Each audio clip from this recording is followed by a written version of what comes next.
Rinig ko lang to pero ang ganda ng sinabi niya dito. Tungkol to sa mga pass niyo. Sino ba dito yung nagmamaneo? Di ba pag nagda-drive kayo, may malaking bintana sa harap niyo? Windshield kung i-correct niyo ako. Ngayon, sa harap niyo di ba may maliit na salamin? Rear view mirror naman kung tawagin ito.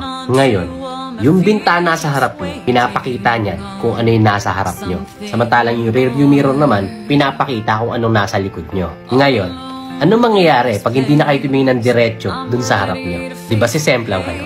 Disgrasya ang akabutin niyo.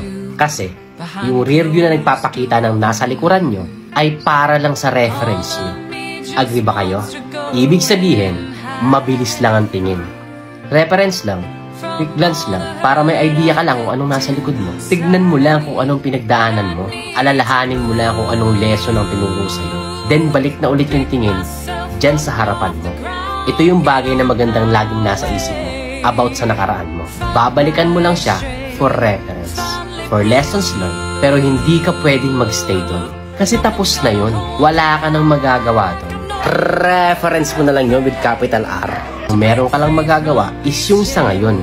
At kung saan ka patungo at kung anong tatahakin mong direksyon. Meron pa kaliwa, meron pa kanan. Depende yan sa gusto mong destinasyon.